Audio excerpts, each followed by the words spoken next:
I'm in the army! I don't. I would be terrible in the army. You couldn't use Google Maps. That would not be allowed in the Air Force. Not me. I shan't be signing up.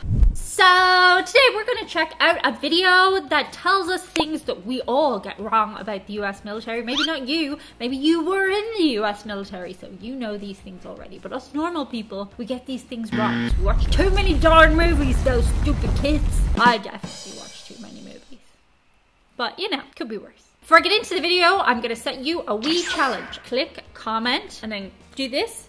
And then just like tap random buttons and then hit enter and then see what the comment says. Does it look like a word? Also, while you're there, hit like and subscribe, because subscribing this week is at a cost of minus 10 cents. So you're actually gonna find 10 cents on the ground. Also, check out my Patreon and channel membership. There have been some wacky videos going on right there. If you enjoy things like puppy playdates and such. The channel we are watching today is called Simple History. It does very, very good animations, and the link to the original video is in the description box below. I would urge you to check it out because they put a lot of work into these animations and they're very interesting. 8 things people get wrong about the US military. Recognize that film. Go! There are 6 branches of the US military, and each and every one has popular myths surrounding. Okay, let's see if I know without even looking, because I did see the spaceship one there. So NASA, the SEALs, the Army, the Navy, the vets, the retired people, and then I don't know what the other one is. The Air Force, the other Air Force. Oh, the SEALs is, okay, no, let's just let the video explain. Thanks, film and television. But is it true that you can run away and enlist in the Army? And how often do you really have to drop and give him 20? Turns out, we've got a lot wrong about how the US military works. Number 1, all veterans have dangerous PTSD. Sadly, studies have shown that of all the Iraq and Afghanistan war veterans, those displaying PTSD make up at the lowest 13.5% and at the highest 20 to 30% of personnel. That's still a lot. There is an unfortunate stereotype that these veterans are prone to outbursts of violence as survivors of PTSD. In fact, in a 2021 survey of 2,000 Americans, 26% believe that people with PTSD must be violent or dangerous. Not necessarily. PTSD has been exaggerated by the media, leaving the average person to believe anyone who comes back from war is a firecracker waiting to go off. Although it can be a symptom of the illness, it's a myth that PTSD automatically equals a violent person. The overwhelming majority of people with PTSD live regular day-to-day lives upon returning home and do not harm others. Number 2, enlisting is easy. There are plenty of TV shows and movies where the troubled young kid runs away and enlists in the Army, disappearing from his family seemingly overnight. You can enlist. This is incorrect. You might not get in. It's nowhere near as easy to join the military as the media makes it out to be. No branch of the armed forces will take someone without at least a high school diploma or possibly a GED. Oh! And depending on the branch of the military you want to go into, there can be some strict requirements. I did not know that. Officer positions are competitive and require at least a college degree, although many actually also have a post-grad certification. In the Coast Guard, you can't have more than 3 dependents, and in the U.S. Air Force, you must be a certain height, weight, and vision, among other requirements. Vision makes sense. There are 5 pieces of criteria you must meet no matter which branch of the military you're interested in joining. Number 1, we've covered. You need a high school diploma. That's mad. I didn't know. Number 2, be a full citizen of the United States or a resident alien. Number 3, be at least 17 years old. Yeah. Number 4, pass a medical exam. Yeah. Number 5, pass the ASVAB. ASVAB stands for the Armed Services Vocational Aptitude Battery Test and is part of its own myth. Number 3, the ASVAB isn't important. The ASVAB is a test that assesses your mathematics. Let's see these questions. Ambulant most nearly means mobile, insubordinate, counterfeit, bogus. Ambulant, I'm going to say mobile because ambulances move. Portinous most nearly means liquescent, unblemished, unfrozen, significant. Portinous. I would have thought that was a lot. Significant? Northwestward most nearly means absorbable. North, shallow, adsorbed. I think the first one's spelled wrong too. Northwestward. I would have thought it just means mostly north, but to the west of the north. I'm in the army! I don't. I would be terrible in the army. Understanding of mechanics and science, word knowledge, as well as your ability to assemble objects. Maths. No matter what part of the military you're interested in, you will take this test. But some people believe the ASVAB doesn't matter and that you can get into the U.S. military without passing this crucial exam. This is not true. Oh. Every branch of the U.S. military requires a passing grade in this test, although what that score is varies from branch to branch, with the U.S. Air Force having the highest score requirements to join. That makes sense. Number 4. I can imagine that the Air Force would require a lot of mathematical, scientific almost know-how, because you'd need coordinates and things. You couldn't use Google Maps. That would not be allowed in the Air Force, I would imagine. Sergeant will drill you into the ground. Drop and give me 20. Thanks to That is a television thing, and right? movies, we believe that training is brutal, with a sergeant continually screaming in your ear, forcing you into back-breaking amounts of exercise, and the punishment of cleaning the entire mess hall with a toothbrush. But while this may have at one time been true, this is not an accurate representation of the military and its trainers today. The U.S. military has now banned hazing in any form and has a zero-tolerance policy for those caught doing it. Well, yes. I mean, there were some unfortunate incidents. That's me trying to get around YouTube blocking what I want to say. So, of course, hazing, not so much, but they are tough on you. I mean, we've watched the videos on this channel before. They're very tough on people. Although it may still take place, it is no longer encouraged or officially sanctioned.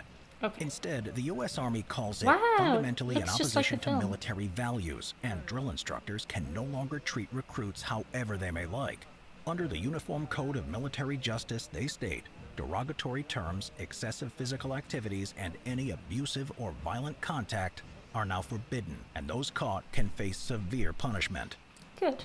Number 5, the pay in the military is low. Many people believe that those in the military are extremely low-paid public servants who struggle with their salaries.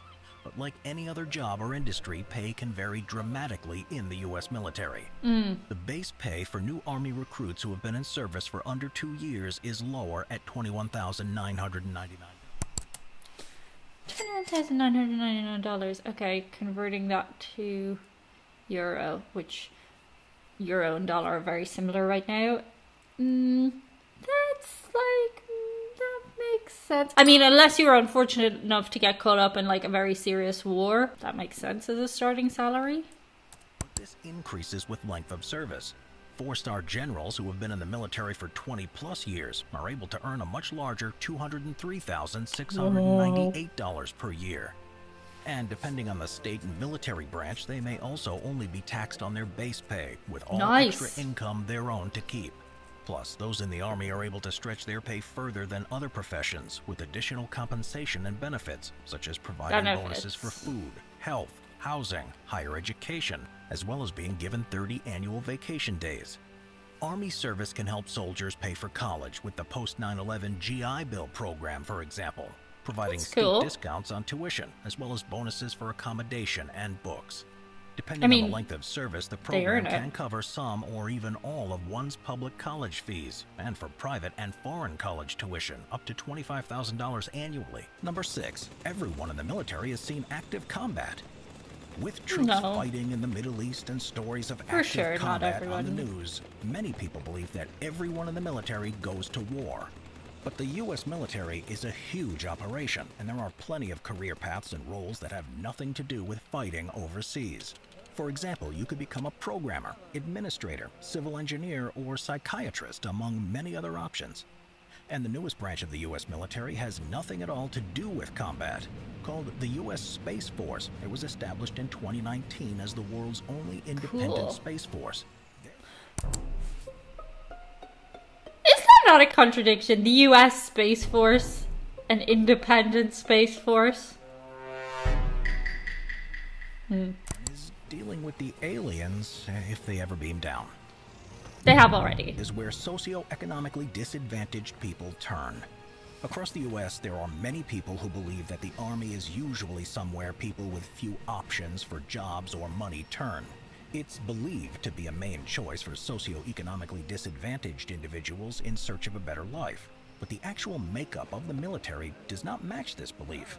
A study in 2020 showed that a diverse range of people are attracted to a military career path, and that the poorest and wealthiest communities are actually underrepresented, with the majority of recruits coming from middle-class backgrounds. An earlier study concurred, showing that most recruits are actually wealthier, more educated, and more rural than most 18 to 24-year-olds. Number 8. Soldiers shoot to kill. An active war zone is a horrible place, and it's always assumed that if a weapon is being fired, then it is fired with one intent: to kill the enemy. And while it's true that today's military personnel go through extensive dehumanization of the enemy training, the psychological impact of killing another human being means it's very likely that few soldiers are actually willing to shoot with the intention of killing. That's a good Studies point. into this phenomenon have been inconclusive and conflicting on the actual percentage of soldiers willing to shoot to kill. That's really interesting. I would love to know more about that. That makes a lot of sense, because when you watch movies, like, it very much is like, but in real life, actually shooting somebody, even if they're the enemy, like we talked about PTSD earlier. So yeah, it makes sense that people don't necessarily want to kill each other, but injuring them, sure. But there has been corroborating evidence that the number is not as high as you may expect, and varies from battle to battle, war zone to war zone. Overall, there is a lot of misinformation and misconceptions about the United States military and what it entails. These are just some of the most common myths that you hear every day. That Top Gun. So now you know the truth. When are you signing up, soldier? Wow. Not me. I shan't be signing up. That was super interesting. There were some things there that I definitely didn't think were true, and then there were other things there that I found, wow, that's a major clarification, like something I had totally assumed. So I'm glad we watched that together. You and I together watching stuff and things. It's fun. I had fun. High five. Shout out today to a couple of very special people. Today, Chewie wants to shout out the lovely members of the Karmic Goals Crew. This is all of their names right here. Aren't they lovely names? Without these people, we would not be able to make videos. They're kind of our executive producers of this channel. Chewie wants to send each of them good vibes, and something good luck will happen to you today. Thank you for supporting the channel. We appreciate you lots. Boop. Thank you so much, guys. That's it for today. See you on the other side. Bye. Beep, beep, beep, beep, beep, beep, beep, beep. Why don't you sit here and then you'll be in the video? Oh, yeah. Good boy. Bum, bum, bum, bum, bum, bum, bum, bum, bum, bum, bum, bum. Oh, he didn't like that. I'm alone. Oh, he's wagging his tail. He wants to come up again. Would you join the military? No, peace and love for Chewie.